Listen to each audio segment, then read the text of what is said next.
The human face. We all have one, but not all of our faces develop in the same way.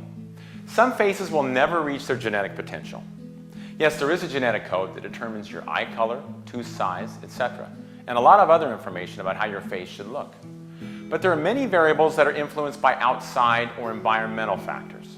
These determine to a great degree how your face, specifically your lower face, will develop. We'll go into these factors more a little later, but first let's look at what makes a face both structurally sound and aesthetically balanced. Certainly, at the center of this is the balance and relationship between the upper and lower jaws. We have all seen faces where the lower face is set back, it's recessed.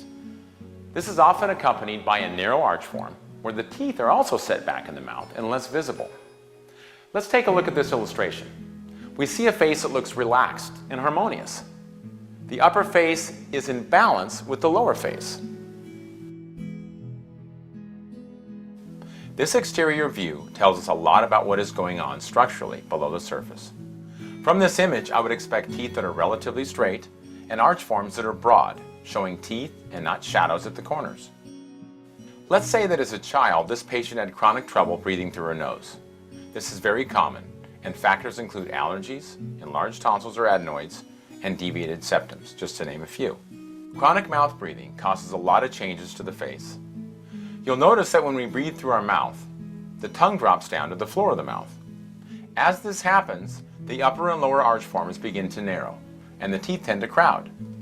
The upper front teeth can often incline back, and the lower jaw will often recede. These changes to the face not only cause aesthetic compromises, but they cause structural changes that can influence the presence of TMD disorders, neck stiffness, chronic headaches, and sleep apnea.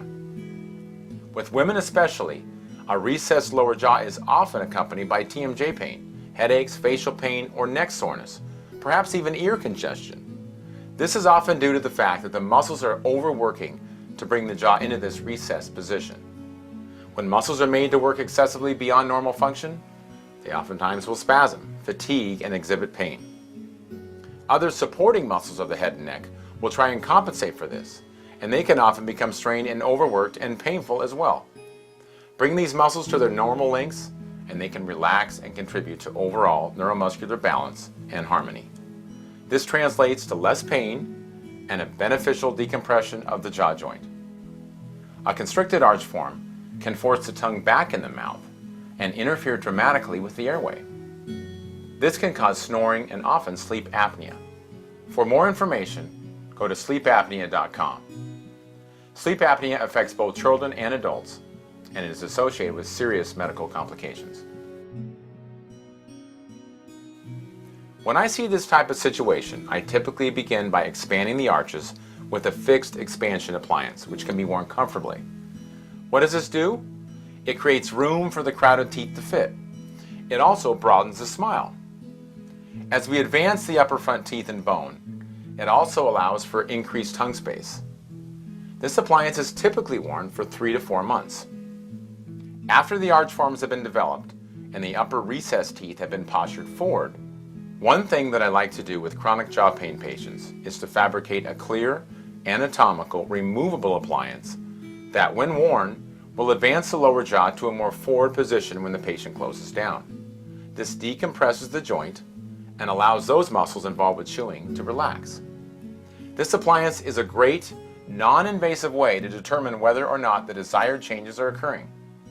When the appliance is not worn, the patient's bite returns to its original, painful state. If we find that the appliance is bringing the desired relief, we then can change the bite relationships in order to make this change permanent. On a trial basis, we can advance the lower jaw using the removable appliance I mentioned before. Once we have determined the proper jaw dynamics, we then bond tooth-colored composite to the biting surfaces of the back 2 teeth on either side. We then bond composite to the backside of the 2 front teeth, thus creating the stability needed to hold the bite in the new, correct neuromuscular position. Now, the patient can only close their jaws in this new, aligned position.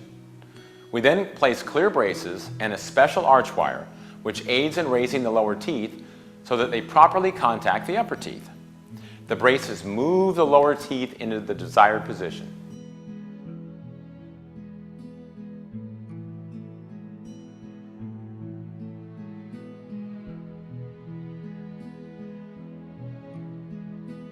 Well, the first time I saw Dr. Perkins, he said, "You have headaches all the time, don't you?"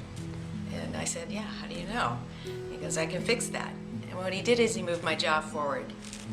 And in 2 weeks, my headaches were gone. I had a dull headache forever, and they were gone.